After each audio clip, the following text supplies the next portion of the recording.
Welcome to best place affairs. और हम इस वीडियो में पढ़ने वाले हैं भारतीय कला और संस्कृति का पार्ट सेकेंड। तो हम इसमें देखेंगे कला का वर्गीकरण, मतलब दृश्य कला, निष्पादन कला और साहित्यिक कला। फिर उसके बाद हम देखेंगे कि भारतीय स्थापत्य में कौन कौन से स्थापत्य हैं: सैंधव, बौद्ध, मंदिर, इंडो इस्लामिक और आधुनिक। तो हम इस वीडियो में यहाँ तक पढ़ेंगे सैंधव स्थापत्य, बौद्ध वास्तुकला, ठीक है। फिर नेक्स्ट पार्ट के अंदर हम मंदिर वास्तुकला, इंडो इस्लामिक वास्तुकला और आधुनिक वास्तुकला पढ़ेंगे। तो चलिए शुरू करते हैं। अगर आपको वीडियो का फर्स्ट पार्ट देखना है तो प्लेलिस्ट में जाके देख सकते हैं। तो सबसे पहले हम देख लेते हैं कि दृश्य कला क्या होती है। तो दृश्य कला वो कला होती है जो आंखों को दिखती हुई प्रतीत होती है। मतलब वास्तुकला, मूर्ति, चित्रकला, फोटोग्राफी या वीडियोग्राफी जो आंखों को दिखती हुई प्रतीत होती है उसको दृश्य कला कहा जाता है। निष्पादन कला वो होती है जैसे कि जिसमें शरीर का उपयोग किया जाता है, मतलब शरीर के हाव भाव, भाव भंगिमा, उन सभी को उपयोग में करते हुए जो नृत्य, संगीत और रंगमंच होता है वो निष्पादन कला कहलाती है। और जो साहित्यिक कला जो होती है वो साहित्यिक कला क्या होती है, जिसके अंदर भाषा और लिपियों का प्रयोग किया जाता है। भाषा और लिपियों का प्रयोग किया जाता है और उन लिपियों और भाषा का प्रयोग करते हुए जो रचनाएं की जाती है उनको साहित्यिक रचनाएं कहते हैं। जैसे प्राचीन काल और मध्यकालीन जैसे पुस्तकें हो गई, ठीक है, और अन्य साहित्यिक रचना जैसे प्रेमचंद की हो गई, तो वो सारी चीज़ें साहित्यिक के अंदर शामिल की जाती है। फिर जो नेक्स्ट है, अब जैसा कि मैंने आपको बताया कि भारतीय स्थापत्य में हम दो टॉपिक पढ़ेंगे, एक तो सैंधव सभ्यता और एक वो पढ़ेंगे हम बौद्ध वास्तुकला, ठीक है। और इसके अगले वाले पार्ट में मंदिर वास्तुकला, इंडो इस्लामिक और आधुनिक वास्तुकला पढ़ेंगे। तो सैंधव सभ्यता से तात्पर्य यहाँ पर यह है कि सैंधव सभ्यता जैसे हड़प्पा सभ्यता से यहाँ तात्पर्य है कि जो 2500 ईसा पूर्व से 1750 ईसा पूर्व तक जिस सभ्यता का विकास होता है वो हड़प्पाकालीन सभ्यता कहलाती है, ठीक है। और इसकी जो खोज होती है वो 1921 में दयाराम साहनी के द्वारा की जाती है। किसके द्वारा? हड़प्पा सभ्यता की जो खोज होती है वो दयाराम साहनी के द्वारा 1921 के अंदर होती है। उससे पहले भी एक अंग्रेज अधिकारी थे, ठीक है, वहाँ पर रेलवे की लाइन बिछाई जा रही थी और उसके लिए ईंटों की ज़रूरत थी। तो वहाँ पर ईंटों की ज़रूरत थी, ठीक है। तो ईंटों को प्राप्त करने के लिए खुदाई की गई और खुदाई की गई तो उस अंग्रेज अधिकारी को वहाँ पर किसी सभ्यता के होने का प्रमाण मिला, ठीक है। और फिर 1871 के अंदर जो कनिंघम थे उन्होंने एक संस्था की स्थापना की। अब वो संस्था का क्या नाम है वो आप मुझे कमेंट बॉक्स में बताइए। सिंधु सभ्यता, ये आपको पिक्चर के अंदर दिख रहा होगा। सिंधु सभ्यता ये हड़प्पा सभ्यता का है, ठीक है। और ये जो टीला है ये इसको ऊपरी नगर यानी कि पश्चिमी टीला कहते हैं और ये जो नीचे की तरफ जो है बने हुए उनको पूर्वी टीला के नाम से जाना जाता है। मतलब जो सिंधु स्थापत्य है वो दो भागों में विभाजित है। नगर योजना कैसी थी? तो नगर योजना एक तरफ पश्चिमी टीला था और एक तरफ था पूर्वी टीला। ग्रिड प्लानिंग था और आयताकार खंड बने हुए थे। ग्रिड प्लानिंग और आयताकार खंड में विभाजित था नगर योजना। सड़कें आपस में समकोण पर काटती थी, मतलब अगर मान लो ये सड़क है तो ऐसे समकोण पे काटती थी एक दूसरे को सड़कें। पक्की ईंटों का उपयोग किया गया है जिसमें पत्थर और लकड़ी का भी उपयोग किया गया है। पक्की ईंटें, ठीक है, दो प्रकार की ईंटें होती हैं, एक तो कच्ची ईंटें होती हैं, एक होती है पक्की ईंटें, ठीक है। तो सिंधु सभ्यता के अंदर पक्की ईंटों का प्रयोग किया गया है, साथ में पत्थर और लकड़ी का भी प्रयोग किया गया है। और जो ईंटें हैं वो एक निश्चित आकार की ईंटें हैं जिसका अनुपात 1:2:4 है, यानी कि 6 सेंटीमीटर, 12 सेंटीमीटर और 24 सेंटीमीटर, ऐसा उनका जो शेप है वैसा है। उनकी जो माप है वो ऐसी थी, निश्चित आकार की जो ईंटें थी। फर्श और दीवार के मध्य जॉइंट में, जैसे मान लो ये दीवार है, ठीक है, और ये नीचे फर्श है, तो यहाँ जो जॉइंट में जिप्सम का उपयोग किया गया है। किसका? जिप्सम का। जॉइंट करने के लिए जिप्सम का उपयोग किया गया है। जल निकासी की व्यवस्था बहुत बेहतर व्यवस्था थी जल निकासी की, और जलापूर्ति व्यवस्था भी बेहतर थी, ठीक है, जिसका प्रमाण अपन को कहाँ से मिलता है? धोलावीरा से जिसका प्रमाण मिलता है, ठीक है। तो ये भी आपको ध्यान रखना है कि जल निकासी की जो बेहतर व्यवस्था, मतलब विकसित व्यवस्था अगर अपन को कहीं से मिलती है तो वो धोलावीरा है। फिर नेक्स्ट है पश्चिमी और पूर्वी टीले के अंदर हम अंतर देख लेते हैं, तुलना देख लेते हैं। तुलना कहना ज़्यादा बेहतर होगा कि पश्चिमी और पूर्वी टीलों के बीच के अंदर जो तुलना होती है वो तुलना क्या है। सबसे पहले तो क्षेत्रफल के आधार पर देखते हैं तुलना कि जो पश्चिमी टीला है वो पूर्वी की तुलना में कम क्षेत्रफल घेरता है, जबकि जो पूर्वी टीला है वो अधिक है। अब ये जो पश्चिमी टीला है उसके अंदर रहते थे ऊंचे पद के अधिकारी या जो शासक वर्ग होता था वो रहता था, जबकि पूर्वी टीले के अंदर मजदूर वर्ग रहता था। ठीक है, इसलिए शासक वर्ग संख्या में कम थे, इसलिए उसका क्षेत्रफल भी कम था, जबकि पूर्वी टीला के अंदर संख्या में अधिक होने के कारण इसका क्षेत्रफल भी अधिक था। फिर ऊंचाई, ऊंचाई पश्चिमी टीले की अधिक थी, जैसे कि अभी आपको इस पिक्चर में दिख रहा होगा, जैसे ये है। ठीक है, तो ये पश्चिमी टीला है तो इसकी ऊंचाई अधिक है, और ये पूर्वी टीले हैं तो इनकी नीचे जो ऊंचाई है वो कम है। ठीक है, तो पश्चिमी टीले की ऊंचाई अधिक है किसकी तुलना में? पूर्वी टीले की तुलना में। और जो पूर्वी टीला है वो पश्चिमी टीले की तुलना में ऊंचाई में कम है। आबादी के मामले में क्योंकि बहुत कम आबादी थी, क्योंकि यहाँ रसूखदार लोग रहते थे, ठीक है, पश्चिमी टीले के अंदर, इसलिए ये अधिक ऊंचाई पर था और इसका क्षेत्रफल भी कम था।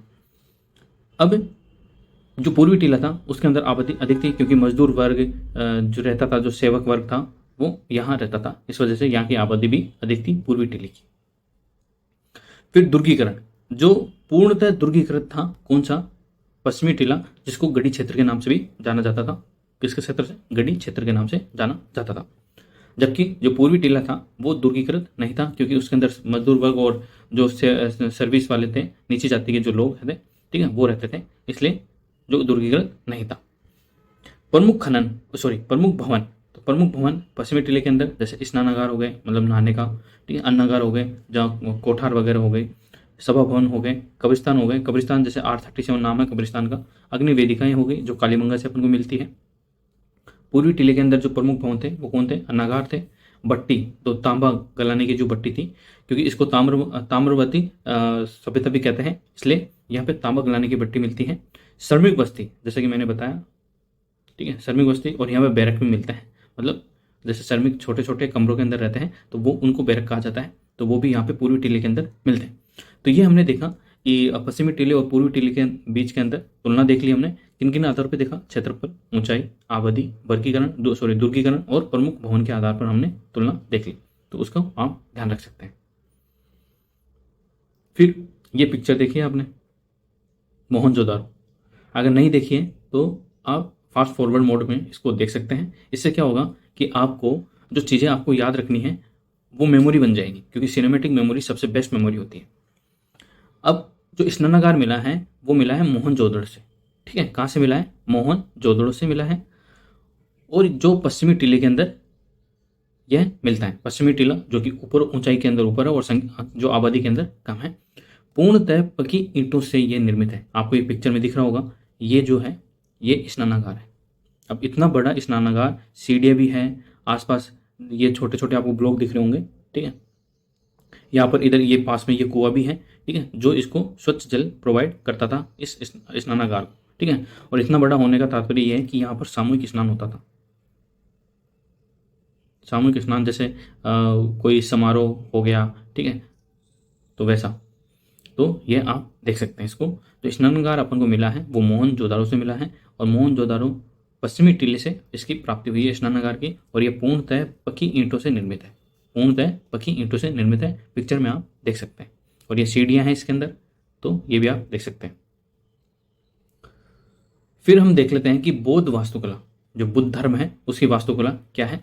बौद्ध वास्तुकला का अगर अन्य नाम अगर आप देखें तो उसको मौर्यकालीन स्थापत्य भी कह सकते हैं। मौर्यकालीन मतलब बौद्ध वास्तुकला का अगर सर्वाधिक विकास हुआ है तो वो मौर्य काल के अंदर हुआ है, क्योंकि मौर्य काल का महत्वपूर्ण योगदान है किसका? सम्राट अशोक का, क्योंकि सम्राट अशोक ने धम्म की व्यवस्था की थी, और उन्होंने बौद्ध धर्म का प्रचार के लिए अपनी बेटी संघमित्रा को कहाँ भेजा था? श्रीलंका के अंदर भेजा था। तो बौद्ध वास्तुकला की जो विशेषता है वो क्या है? एक तो पत्थरों का उपयोग किया गया है, क्या बनाने में? स्तूप, विहार और स्तंभ बनाने में पत्थरों का उपयोग किया गया है। और इस जो मतलब, ठीक है, हड़प्पा स्थापत्य के बाद तो क्या हुआ? मौर्यकालीन, ठीक है, आ जाता है, प्राचीन काल आ जाता है। उसके बाद लोहे की खोज हो जाती है, और लोहे की खोज होने के बाद लोहे का अगर प्रॉपर यूज कहीं मिलता है अपन को देखने में, तो वो मौर्य काल के अंदर देखने को मिलता है, या फिर बौद्ध वास्तुकला के अंदर देखने को मिलता है लोहे का प्रॉपर यूज। यहाँ पर एक चमकदार पॉलिश मिलती है, दीवारें हो गई, ठीक है, फर्श हो गया, तो उनके ऊपर एक चमकदार पॉलिश देखने को मिलती है जिसे ओप कहा जाता है। क्या कहा जाता है? ओप कहा जाता है। उसका भी प्रयोग किया गया है बौद्ध वास्तु कला के अंदर। फिर जो भवन निर्माण में लकड़ी का विशेष प्रयोग हुआ है, भवन निर्माण किए गए जैसे स्तूप हो गए, विहार हो गए, स्तंभ हो गए, ठीक है। और मौर्य काल के अंदर जो बौद्ध वास्तुकला है उसके अंदर लकड़ी का विशेष प्रकार से प्रयोग किया गया है। तो ये प्रमुख विशेषता हो गई बौद्ध वास्तुकला की, ठीक है। अगर आपको ये वीडियो पसंद आ रहा है तो वीडियो को लाइक करें, शेयर करें और कमेंट करके मुझे बताएं कि आपको ये वीडियो कैसा लग रहा है। फिर मौर्यकालीन स्तंभ देख लेते हैं, ठीक है। तो मौर्यकालीन जो स्तंभ बने हैं, ठीक है, ये आपको दिख रहा होगा। मौर्यकालीन स्तंभ एकात्मक स्तंभ होते थे और उनके ऊपर अवांगमुखी कमल जैसी एक चौकी होती थी और उसके ऊपर जानवरों की आकृति होती थी। जैसे इसके ऊपर ये शेर की आकृति आपको दिख रही होगी। तो एक तो ये एकात्मक होती थी और लाल बलुआ पत्थर से निर्मित होते थे। कौन से पत्थर से? लाल बलुआ पत्थर से। दम प्रचार हेतु, ठीक है, वाराणसी के चुनार में यह निर्मित किए गए और इनकी संख्या लगभग 30 है। कितनी है? 30 है। जो मौर्यकालीन स्तंभ है उनकी संख्या कितनी है? 30 है। इनकी जो हाइट है वो लगभग 35 से 50 फुट है और इनका वो जो वजन है वो 50 टन के करीब है। कितना है? 50 टन के करीब। और इनके अंदर कोई जोड़ नहीं है, मतलब ये एक ही पत्थर को काटकर बनाए गए हैं, इसलिए इनको एकात्मक कहा जाता है। आधार चौड़ा है और क्रमशः नीचे से ऊपर जाते समय ये पतले होते जाते हैं। आधार तो चौड़ा इसीलिए रखा जाता है क्योंकि ये खड़े भी तो रहे, ठीक है, स्टेबिलिटी बनी रहे। मुख्य भाग इनका लाट है। क्या है? लाट। जो ऊपरी हिस्सा होता है उसको शीर्ष कहते हैं, ठीक है। जो मुख्य भाग है वो लाट कहलाता है। जो नीचे का जो मुख्य भाग है उसको लाट कहते हैं और इसका जो ऊपरी हिस्सा है उसको शीर्ष कहते हैं, ठीक है। और शीर्ष पर एक मेखला है, ठीक है, शीर्ष पर एक मेखला है जो अवांगमुखी कमल के रूप में जानी जाती है। ये अवांगमुखी कमल मतलब ये उल्टे कमल की आकृति है, इसको अवांगमुखी कमल कहा जाता है, जो एक चौकीनुमा संरचना है। कौन सी? चौकीनुमा संरचना है जिसके ऊपर पशुओं की आकृति बनाई गई है। ये चौकीनुमा संरचना है, ठीक है, और इसके ऊपर पशुओं की आकृति बनाई है, जैसे शेर हो गया, ठीक है, बैल हो गया, हाथी हो गया। तो ये सारी चीजें अपन को देखने को मिलती है। तो ये मौर्यकालीन स्तंभों की विशेषता हो गई, ठीक है, जो हमने देखी। फिर हम देखते हैं सारनाथ का अशोक स्तंभ। सारनाथ का अशोक स्तंभ ये अभी न्यूज के अंदर है। क्यों है? क्योंकि संसद भवन के ऊपर इसकी एक प्रतिमा लगाई जा रही है और ये हमारा राष्ट्रीय चिन्ह भी है। क्या है? राष्ट्रीय चिन्ह। मौर्यकालीन स्तंभ कला का सर्वश्रेष्ठ उदाहरण अगर अपन को देखना है तो वो सारनाथ के अशोक स्तंभ में देखने को मिलता है। इसके शीर्ष पर 4 शेर है। कितने शेर है? 4 शेर है, जो एक दूसरे की ओर पीठ करके बैठे हैं, इसलिए अपन को सामने से केवल 3 ही दिखाई देते हैं, जबकि एक इनके पीछे है। गंठे के आकार का पदम के ऊपर एक हाथी, चौकड़ी बढ़ता हुआ घोड़ा, हॉर्स, सांड और शेर की उभरी हुई आकृति देखने को मिलती है। ये देखिए यहाँ पर ये घोड़ा है, ये हाथी है और इनके पीछे इनके बीच बीच में चक्र भी बने हुए हैं। ये देखिए, ये चक्र है, इनके बीच बीच में चक्र बने हुए हैं, बीच बीच में चक्र बने हुए हैं और इनके ऊपर एक सेंटेंस लिखा है, एक वाक्य लिखा है। क्या लिखा है? सत्यमेव जयते, मतलब सत्य की ही विजय होती है। जो कहाँ से लिया गया है? वो लिया गया है मुंडको उपनिषद से। कहाँ से लिया गया है? मुंडको उपनिषद से वो लिया गया। भारत सरकार ने इसको राष्ट्रीय चिन्ह के रूप में 26 जनवरी 1950 को अपनाया था। तो ये आपको ध्यान रखना है। ये आपसे पूछा जा सकता है कि भारत सरकार ने सारनाथ के अशोक स्तंभ को राष्ट्रीय चिन्ह के रूप में कब अपनाया गया? तो 26 जनवरी 1950 को अपनाया गया। तो ये आपको ध्यान रखना है, ठीक है। फिर नेक्स्ट है अशोक के स्तंभों और अकमनी ईरानी फारसी साम्राज्य के जो स्तंभों के उनके मध्य तुलना। अब एक तो अशोक के स्तंभ थे और उसी समय, ठीक है, उसी समय अकमनी ईरानी और फारसी साम्राज्य था, ठीक है, तो वहां पर भी स्तंभों को निर्माण होता है। तो उनके मध्य हम तुलना देख लेते हैं। तो ये तो है हमारा अशोक स्तंभ, ठीक है, और ये भी है, ये भी अशोक के कालीन के स्तंभ ही है। अकमनी की मुझे इमेज मिली नहीं, तो अगर आपको इमेज कहीं मिल जाती है तो आप मुझे कमेंट के अंदर पोस्ट करके मुझे बता सकते हैं। अशोक के स्तंभ एकात्मक है, जबकि अकमनी स्तंभ जो है वो मंडलाकार टुकड़ों के अंदर जोड़कर बनाए गए। जैसे कि अशोक स्तंभ एकात्मक है, एक ही पत्थर को काटकर बनाएंगे, जबकि जो अकमनी स्तंभ है वो मंडलाकार और टुकड़ों में जोड़कर बनाए गए हैं। तो ये महत्वपूर्ण अंतर है ये आपको ध्यान रखना। अशोक के जो स्तंभ हैं वो स्वतंत्र जगहों पर स्थापित किए गए हैं, मतलब स्वतंत्र जगहों पर, जबकि जो अखमनी स्तंभ है वो शासकीय भवनों में स्थापित किए गए हैं। शासकीय भवनों में मतलब जो शासक है उसका जो रहने का जो आवास है उसके अंदर स्थापित किए गए हैं। अशोक के स्तंभों में शीर्ष पर पशुओं की आकृति है, जबकि अखमनी साम्राज्य के जो स्तंभ मिलते हैं उनके ऊपर शीर्ष पर मानव की आकृतियां देखने को मिलती है। कौन सी आकृतियां? मानव की आकृतियां देखने को मिलती हैं। अशोक के स्तंभ नीचे से ऊपर की ओर क्रम से पतले होते जाते हैं। ठीक है, जैसे कि अपन ने डिस्कस किया था अभी कि जो अशोक के स्तंभ है वो नीचे से ऊपर की ओर जाते हुए पतले होते जाते हैं, जबकि जो अखमनी साम्राज्य के जो स्तंभ हैं वो समान संरचना के हैं, ऊपर से नीचे तक या नीचे से ऊपर तक समान संरचना के अखमनी साम्राज्य के स्तंभ। अशोक के स्तंभ बिना चौकी और आधार के भूमि पर खड़े हैं, बिना चौकी और आधार के भूमि के ऊपर खड़े हैं, जबकि जो अखमनी साम्राज्य के जो स्तंभ है वो चौकी पर स्थापित है। किस पर स्थापित है? चौकी पर, मतलब उनका आधार तैयार किया गया है ताकि वो खड़े रह सकें। अशोक के स्तंभ सपाट आकार के हैं, मतलब एकदम सपाट है। ठीक है, सपाट का मतलब यहाँ पर यह है कि मतलब एकदम चिकना है, मतलब सपाट है, एकदम खुरदुरा नहीं है। जबकि जो अखमनी साम्राज्य के जो स्तंभ हमको देखने को मिलते हैं वो गडादीदार है, मतलब खुरदुरे हैं। तो ये हमने देखा अशोक के स्तंभ और अखमनी स्तंभ के मध्य तुलना। ठीक है, एग्जाम के अंदर आपसे पूछा जा सकता है कि अशोक के स्तंभ और अखमनी साम्राज्य के स्तंभ में क्या अंतर है। फिर नेक्स्ट है ये मौर्यकालीन स्तंभ है। कौन कौन से? लोरिया नंदनगढ़ का शेर है, जो ये है पिक्चर में आपको दिख रहा है। रामपुरवा का बैल, जो ये दिख रहा है आपको, रामपुरवा का बैल है। दिल्ली टोपरा का स्तंभ हो गया, दिल्ली मेरठ का हो गया। लोरिया राज का हाथी है। तो मुझे इसकी इमेज मिली नहीं है मुझे, तो आप मुझे इमेज अगर आपको मिल जाए तो मुझे कमेंट करके उसमें दें। इलाहाबाद का स्तंभ और रुमनदेही स्तंभ, ये प्रमुख मौर्यकालीन के महत्वपूर्ण स्तंभ हैं। ठीक है, लोरिया नंदनगढ़, रामपुरवा, दिल्ली टोपरा, दिल्ली में मेरठ, लोरिया अर्राज, इलाहाबाद और रुमनदेही स्तंभ। तो ये आपको ध्यान रखना है। फिर नेक्स्ट है स्तूप। तो स्तूप क्या होते हैं? ये एक समाधि नुमा भवन होता है जहां पर बुद्ध के अवशेष रखने हेतु इनका निर्माण किया जाता है। इनकी संरचना देख लेते हैं एक बार, क्या है इनकी संरचना में अर्धवृत्ताकार होते हैं। कौन सी? अर्धवृत्ताकार होते हैं, मतलब उल्टे कटोरे के समान इनकी संरचना होती है। ठीक है, मैं आपको पिक्चर भी दिखाऊंगा। आपको देखिए, पिक्चर देखिए, ये आपको दिख रहा होगा सांची का स्तूप। ठीक है, तो इनकी जो संरचना है उल्टे कटोरे के समान होती है। ये आपको दिख रहा होगा, जैसे मान लो ये है तो ये उल्टा कटोरा है। तो ये मेदी हो गई और ये प्रदक्षिणा पथ हो गया जहां पे इसके परिक्रमा करते हैं। ये तोरण द्वार हो गया और ये हो गया अंड। ये हर्मिका के ऊपर छत्र, और ये छत्र में 3 पार्ट होते हैं। ठीक है, जो हम देखेंगे कि किसको ये दर्शाते हैं। तो संरचना जो स्तूप की होती है वो अर्धवृत्ताकार होती है, उल्टे कटोरे के समान होती है। जो अर्धवर्त होता है उसको अंड कहा जाता है। शीर्ष पर हर्मिका की संरचना होती है जिसके अंदर अवशेष रखे जाते हैं।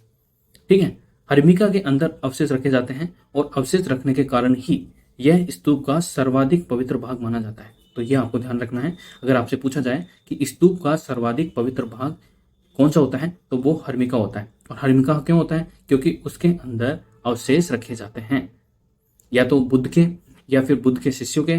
ठीक है, उनके अवशेष रखे जाते हैं। हर्मिका के मध्य में एक अष्टि होती है। क्या होती है? यष्टि होती है, जिसके शीर्ष पर 3 छत्र होते हैं। अब वो किसको दर्शाते हैं?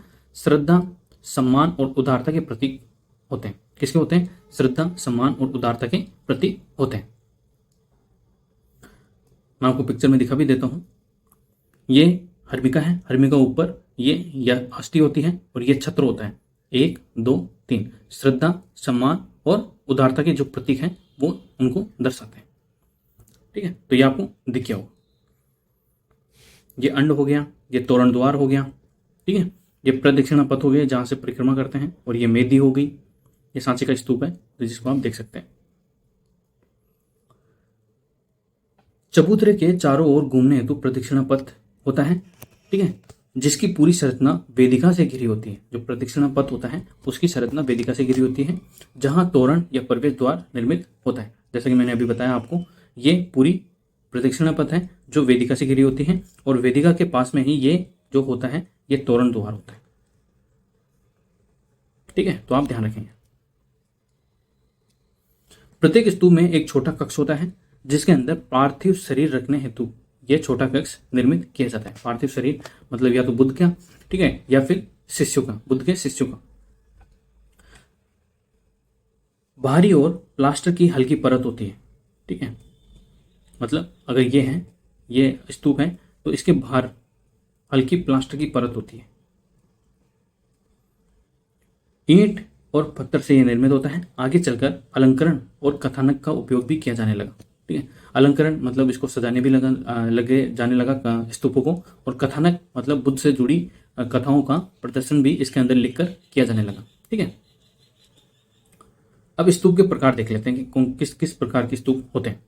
तो 4 प्रकार के स्तूप होते हैं। कौन कौन से? शारीरिक, पारिभोगिक, उद्देशिका और संकल्पित या पूजार्थिक स्तूप। तो शारीरिक तो वो स्तूप होते हैं जिनमें बुद्ध के शरीर के अवशेष या बुद्ध के शिष्यों के शरीर के अवशेष रखे जाने वाले होते हैं, जिनमें जैसे नख हो गए, दांत हो गए, केस यानी कि बाल हो गए, हेयर हो गए, तो उनको जिस स्तूप के अंदर रखा जाता है वो शारीरिक स्तूप कहलाते हैं। पारिभोगिक, बुद्ध द्वारा उपयोग में लाई जाने वाली वस्तुओं को रखे जाने वाले जो स्तूप होते हैं उनको पारिभोगिक स्तूप कहते हैं। जैसे कि भिक्षा पात्र हो गया, चरण पादुका हो गई, चप्पलें हो गई, स्लीपर हो गई, ठीक है। फिर है उद्देशिका स्तूप। बुद्ध के जीवन की घटनाओं से संबंधित जो स्तूप निर्मित किए गए उनको उद्देशिका स्तूप कहा जाता है। जैसे कि बोधगया हो गया, लुम्बिनी हो गया, सारनाथ हो गया, कुशीनगर हो गया, ठीक है। तो बुद्ध के जीवन से संबंधित घटनाओं, बुद्ध के जीवन की घटनाओं से संबंधित के आधार पर जो स्तूप निर्मित किए गए उनको उद्देशिका स्तूप कहा जाने लगा। फिर है संकल्पित और पूजार्थिक स्तूप।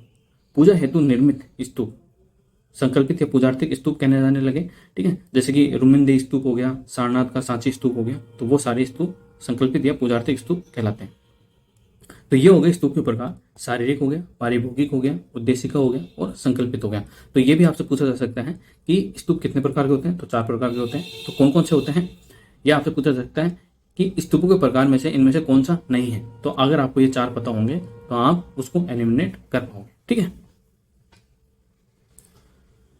अब ये देखिए यहाँ पर यह है सांची का स्तूप, अभी हमने देखा ही है, ठीक है। तो ये तोरण द्वार हो गया, ये छत्र के बाद श्रद्धा, उदारता, ठीक है, और सम्मान का प्रतीक है। ये छत्र है, ये हर्मिका हो गया जिसके अंदर बुद्ध के अवशेष रखे जाते हैं। ये अंड हो गया जो है ना, और ये हो गई मेदी, और ये हो गया प्रदक्षिणा पथ है, और ये बाहर की तरफ आपको ये दिख रहा होगा, ये हो गई वेदिका, ठीक है। तो ये सांची का स्तूप है, कहाँ पर है? यूपी के अंदर। ये भरहूत का स्तूप है जो सतना मध्य प्रदेश के अंदर है, ये आपको दिख रहा होगा। और ये धमेक स्तूप है, ये भी यूपी के अंदर ही है, ठीक है। तो ये भी आपको ध्यान रखना है। फिर है गुफा स्थापत्य। तो गुफा स्थापत्य आ जाती है, जैसे कि ये एलोरा, अजंता, ठीक है, एलोरा अजंता बाघ की गुफाएं, ठीक है। तो ये गुफा स्थापत्य कहलाती है। गुफा स्थापत्य चट्टानी वास्तुकला का ही एक रूप होता है। किसका? चट्टानी वास्तुकला का ही एक रूप होता है। इनकी संरचना कैसी होती है? तो वेंटिलेशन हेतु रोशनदान होता है, जैसे आपको ये दिख रहे होंगे, ये देख। वर्गाकार कोठरी का निर्माण किया जाता है। ढका हुआ बरामदा, प्रवेश द्वार का निर्माण, सकरा होता है, ठीक है, और चौकोर खुला आंगन होता है। तो ये गुफा स्थापत्य की संरचना होती है। जिनमें मौर्यकालीन गुफाएं देख लेते हैं हम। तो मौर्यकालीन गुफाओं में बराबर की गुफाएं हो गई, ठीक है, उदयगिरी और खंडगिरी की गुफाएं हो गई, और नागार्जुनी कोंडा की गुफाएं हो गई। ये मौर्यकालीन गुफाएं हो गई। बराबर की पहाड़ी की गुफाओं में कौन कौन सी गुफाएं हैं? तो वो है लोमस ऋषि गुफा, सुदामा गुफा, कर्ण चौपर गुफा और विश्व झोंपड़ी गुफा। तो ये प्रमुख बराबर की पहाड़ी के अंदर गुफाएं हैं जो मौर्यकालीन है। फिर नागार्जुनी पहाड़ी के अंदर जो गुफाएं हैं वो कौन कौन सी हैं? तो एक तो गया बिहार के अंदर है, कौन सी है? गोपिका गुफा। फिर उदयगिरी और खंडगिरी जो कि उड़ीसा के अंदर है, ठीक है। तो ये भी आपको ध्यान रखना है, ये प्रमुख मौर्यकालीन गुफाएं हैं। फिर हम देख लेते हैं कि अशोककालीन अन्य गुफाएं कौन कौन सी हैं। कई बार एग्जाम के अंदर ये फेमस तो अपन को पता होती है, लेकिन जो ज़्यादा फेमस नहीं होती है लेकिन वो भी मौर्यकालीन है, तो वो एग्जाम में आ जाती है, तो अपन को लगता है कि यार ये तो अशोक ने क्या ही बनवाए होंगे, ठीक है। तो वो भी अपन को जानना जरूरी है। जैसे जूनागढ़ की खपरा खोड़िया गुफा, तो ये भी मौर्यकालीन है। बाबा प्यारी गुफा जो गिरनार पर्वत पर है, 2 प्रकार की हैं गुफाएं। स्थापत्य 2 प्रकार की होती हैं, एक तो चैत्य होता है, एक विहार होता है, जो आगे हम इसके बारे में पढ़ेंगे। ये छोटी और प्राय 2 कमरों की होती है। जो अशोककालीन अन्य गुफाएं हैं, छोटी और प्राय 2 कमरों की, और अलंकार प्रवृत्ति का अभाव यहाँ पे देखने को मिलता है।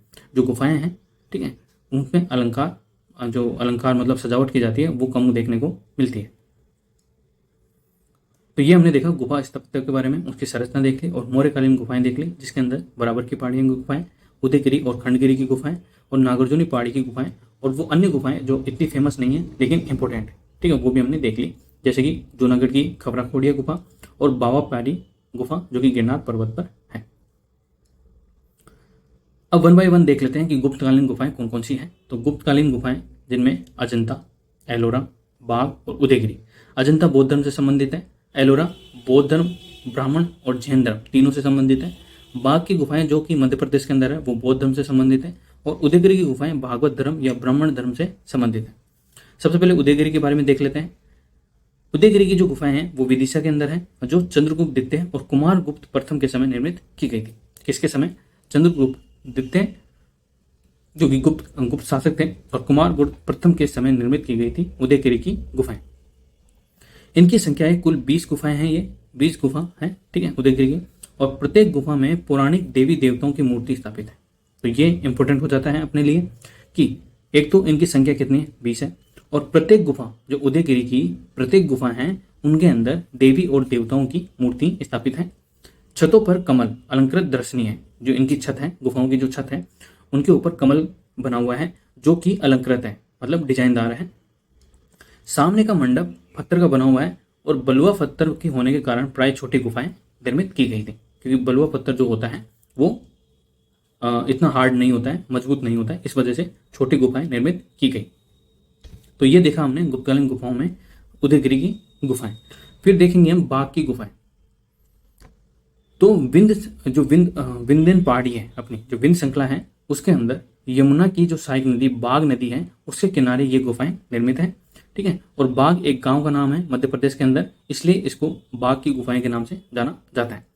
बौद्ध धर्म की महायान शाखा से ये संबंधित है। तो ये इंपॉर्टेंट क्वेश्चन हो जाता है आपके लिए कि वह कौन सी गुफा है जो बौद्ध धर्म की महायान शाखा से संबंधित है। तो वो है बाघ की गुफाएं जो कि मध्य प्रदेश के अंदर है।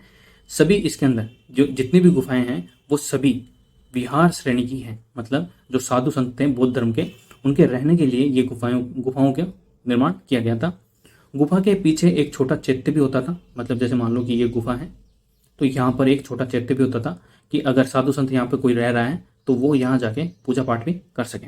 इनकी संख्या 9 है और संख्या 4 जो है वो रंग महल को दिखाता है, जिसका क्षेत्रफल 96 वर्ग फुट है और सामने जगमोहन है। तो जगमोहन से तात्पर्य यह है कि सामने जगमोहन मतलब गेट है।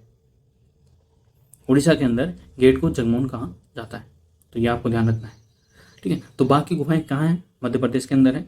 ये बौद्ध धर्म की महायान शाखा से संबंधित है और सभी की सभी विहार है। विहार का मतलब ये होता है जहां पर बौद्ध भिक्षु रुकते थे, ठीक है, ठहरने की उत्तम व्यवस्था होती थी। गुफा के पीछे एक छोटा चैत्य होता है जहाँ पे बौद्ध भिक्षु सुबह पूजा पाठ कर सके, ठीक है। और इनकी संख्या 9 है और संख्या 4 रंग महल को दर्शाता है, जिसका जो क्षेत्रफल है वो 96 वर्ग फुट है और सामने जगमोहन है। जगमोहन से यहाँ तात्पर्य यह है कि उड़ीसा के अंदर जगमोहन को द्वार के नाम से जाना जाता है, मतलब द्वार को ही जगमोहन कहा जाता है उड़ीसा के अंदर। फिर नेक्स्ट है अजंता की गुफाएं। तो अजंता की गुफाएं अपन को कहाँ? महाराष्ट्र के औरंगाबाद में देखने को मिलती हैं और इनकी संख्या कुल कितनी है? 29, मतलब 29 संख्या में है ये, जिनमें 25 विहार है और 4 चैत्य हैं। तो ये आपको ध्यान रखना है, संख्या कितनी है? 29 है, जिसमें 25 विहार है जो कि बौद्ध भिक्षुओं के लिए रहने के लिए है और 4 चैत्य हैं जो पूजा पाठ के लिए होती है। इनका जो निर्माण होता है वो 200 ईसा पूर्व से 650 ईस्वी में विकसित माना जाता है और ये वाकाटक राजाओं के संरक्षण में पेंटिंग की गई थी। इनके अंदर जो वाकाटक राजा थे उनके संरक्षण में यहाँ पर पेंटिंग की गई थी और वो किसके द्वारा? बौद्ध भिक्षुओं के द्वारा यहाँ पर पेंटिंग की गई थी। तो यह भी आपको ध्यान रखना है, अजंता की गुफाएं। इसके बाद अपन को देखने को मिलती हैं एलोरा की गुफाएं। कौन सी? एलोरा की गुफाएं। ये भी महाराष्ट्र के औरंगाबाद के अंदर ही है। अजंता की तुलना में ये ज़्यादा नवीन है, कि अजंता की तुलना में ये ज़्यादा नवीन गुफाएं हैं। मतलब पहले अजंता बनी थी, फिर उसके बाद एलोरा बनी थी। अजंता हमने देखी थी कि संख्या में कितनी है? 29 है, जबकि एलोरा की गुफाएं संख्या में 32 है, जिसमें 16 ब्राह्मण शैली से निर्मित है, 12 बौद्ध शैली के लिए और 4 जैन शैली के लिए। ये तिरछी ढलान पर निर्मित है, जबकि जो अजंता की जो गुफाएं हैं वो सीधी और खड़ी ढलान पर निर्मित है। तो ये भी उन दोनों में डिफरेंस है, तो ये भी आपको ध्यान रखना है। ये पिक्चर के अंदर आपको दिख रहे होंगे अजंता, एलोरा, ठीक है, ये पिक्चर के अंदर आपको दिख रही होगी। ये अजंता का कैलाशनाथ मंदिर है, ठीक है, एलोरा का कैलाशनाथ मंदिर है, ये कैलाशनाथ मंदिर, और ये एक ही पहाड़ी को काट कर बनाया गया मंदिर है। बहुत ही इंपॉर्टेंट और फेमस मंदिर है महाराष्ट्र के अंदर, ठीक है। तो ये पिक्चर आपको दिख रही होगी, अजंता एलोरा की गुफाएं। फिर चैत्य देख लेते हैं, चैत्य और विहार, उनकी संरचना देख लेते हैं चैत्य ग्रह की। सबसे पहले हम देखेंगे चैत्य ग्रह क्या होते हैं। तो बौद्ध धर्म से संबंधित होते हैं चैत्य ग्रह, और चैत्य ग्रह हमने देख लिया कि प्रार्थना, प्रवचन और बैठक और ध्यान के लिए ये निर्मित किए गए थे। ये विहारों के निकट ही बनाए जाते थे ताकि उनको, जो बौद्ध भिक्षु थे, उनको ज़्यादा दूर जाना नहीं पड़े प्रार्थना, प्रवचन और बैठक और ध्यान लगाने के लिए। चैत्य ग्रहों का अन्य नाम गुहा मंदिर के नाम से भी जाना जाता है चैत्य ग्रहों को। और ये दो प्रकार के होते हैं, एक तो संरचनात्मक होते हैं और एक होते हैं शैलकृत। संरचना देख लेते हैं चैत्य ग्रहों की। इनकी जो छत होती है वो घोड़े के नाल के जैसी होती है। मतलब घोड़े की नाल कैसे होती है, ऐसी होती है ना, यू आकार की। तो इनकी छत यू आकार की है। जबकि जो वीथियाँ होती हैं, एक प्रकार का गलियारा होता है। वीथियाँ अगर चैत्य ग्रह में कोई मिलता है तो वो एक प्रकार का गलियारा होता है, जिसको, जो प्रदक्षिणा पथ का कार्य करता है। कौन से पथ का, प्रदक्षिणा पथ का कार्य करता है, मतलब परिक्रमा का काम, परिक्रमा के काम आता है वीथियाँ। मुख्य हॉल प्रवचन और बैठक, ध्यान जैसे कार्य संपन्न करने में काम आता है मुख्य हॉल। स्तंभ, हॉल के दोनों ओर बराबर में स्तंभ होते हैं। हॉल के दोनों ओर बराबर में स्तंभ होते हैं, ऐसे। तोरण द्वार हॉल का बाहरी भाग होता है, मतलब गेट होता है। और जो स्तूप होता है वो चैत्य का ही एक छोटा सा भाग होता है। जो स्तूप होता है वो चैत्य का ही एक छोटा भाग होता है। ये इसकी संरचना है। चैत्य ग्रह में संरचना में क्या क्या है, छत हो गई, वीथिया हो गई, मुख्य हॉल हो गया, स्तंभ हो गया, तोरण द्वार हो गया और स्तूप हो गया। उसके बाद प्रमुख चैत्य और विहार देख लेते हैं। जैसे कि भाजा का चैत्य है, तो ये अपन को कहाँ मिलता है, तो भाजा का चैत्य महाराष्ट्र के बोरघाट में मिलता है और ये बौद्ध कला का प्रमुख केंद्र है। चैत्य और विहार दोनों है ये। भाजा का जो चैत्य है, समस्त चैत्य और विहार हीन यानी के हैं। जो भाजा के अंदर जो चैत्य और विहार है वो सारे के सारे हीन यानी शाखा के हैं, ठीक है। और शुरुआत से यही है, शुरुआत यहीं से मानी जाती है चैत्य की। फिर है कार्ले का चैत्य, कहाँ देखने को मिलता है, कला की दृष्टि से साधारण है लेकिन यह चैत्य में विशिष्ट है, इसलिए इसको महाचैत्य की संज्ञा भी दी जाती है। कार्ले का जो चैत्य है वो कला की दृष्टि से तो इतना इंपॉर्टेंट नहीं है, बाकी चैत्यों की तुलना में इतना इंपॉर्टेंट नहीं है, लेकिन ये बड़ा होने की वजह से इसको महाचैत्य की संज्ञा दी जाती है। प्रवेश द्वार पर जो इसका जो प्रवेश द्वार है वो कितना मंजिला है, 2 मंजिला है। स्तंभों पर बुद्ध की मूर्तियां बनी हुई है और लेख भी लिखे हुए हैं, ठीक है। तो ये इसलिए इंपॉर्टेंट हो जाता है क्योंकि जो कार्ले का चैत्य है वो बाकी चैत्यों की तुलना में अलंकरण, जो कला की दृष्टि से तो इतना इंपॉर्टेंट नहीं है, लेकिन बड़ा होने की वजह से इसको महाचैत्य की संज्ञा दी जाती है। और इसका जो प्रवेश द्वार है वो 2 मंजिला है और स्तंभों पर बुद्ध की मूर्तियां लगी हुई है और लेख भी लिखे हुए हैं। अजंता, अजंता की गुफाओं के साथ साथ उन गुफाओं के अंदर चैत्य भी बने हुए हैं, ठीक है। चैत्य और विहार दोनों बने हुए हैं। महाराष्ट्र के औरंगाबाद में है ये। और तीन युगों की विशेषता यहाँ देखने को मिलती है। और वो 3 युग कौन कौन से, एक तो मौर्योत्तर, गुप्त काल और गुप्तोत्तर कालयाम्बे, इनकी विशेषताएं देखने को मिलती हैं। और ये किसके लिए फेमस है, तो ये पेंटिंग्स के लिए फेमस है। किसके, कलाकृति और चित्रकला के लिए फेमस है अजंता की गुफाएं, जिसके अंदर चैत्य और विहार दोनों मिलते हैं। फिर है पीतल खेड़ा, तो ये भी महाराष्ट्र के औरंगाबाद में भी मिलता है। इसकी लंबाई 50 फीट है और चौड़ाई 40 फीट है। 31 फीट ये ऊंचा है और कलात्मक अलंकरण के लिए ये फेमस है। फिर है एलोरा, ठीक है। तो एलोरा भी महाराष्ट्र के औरंगाबाद में मिलता है। इसके अंदर 10 चैत्य देखने को मिलते हैं और जो शिल्प देवता विश्वकर्मा जी हैं उनको यह समर्पित है। तो एलोरा के अंदर चैत्य विहार है वो शिल्प देवता विश्वकर्मा जी को समर्पित है, तो ये भी आपको ध्यान रखना है। फिर है तेर का चैत्य, कौन सा, तेर का चैत्य, जो आंध्र प्रदेश के अंदर है। ईंट और प्लास्टर से यह निर्मित है और इंडिया के प्राचीन चैत्यों में से एक है। जो भारत का जितने भी चैत्य हैं उनमें से सबसे प्राचीन चैत्यों में से एक है। प्रवेश द्वार झोंपड़ी जैसा है, जो प्रवेश द्वार है वो कैसा है, वो है झोंपड़ी जैसा, ऐसा है, ठीक है, झोंपड़ी जैसा है। छत इसकी बैलगाड़ी का जो छज्जा आता है वैसी है, जैसे ये मान लो ये बैलगाड़ी है, ठीक है। और बैलगाड़ी के ऊपर ऐसी छत होती है ना, पुराने जमाने में जैसी छत होती थी, ठीक है, वैसी छत है। और सभा भवन मंडप जैसा है, जो सभा भवन है वो कैसा है, वो है मंडप जैसा, सभा भवन ऐसे मंडप जैसा है।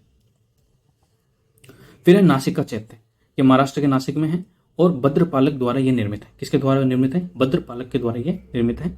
इसका अन्य नाम पांडुलेन है। ठीक है, तो नासिक जो चैत्य है उसका अन्य नाम क्या है? पांडुलेन है। ठीक है, तो ये देखिए आप नाम ध्यान रख सकते हैं।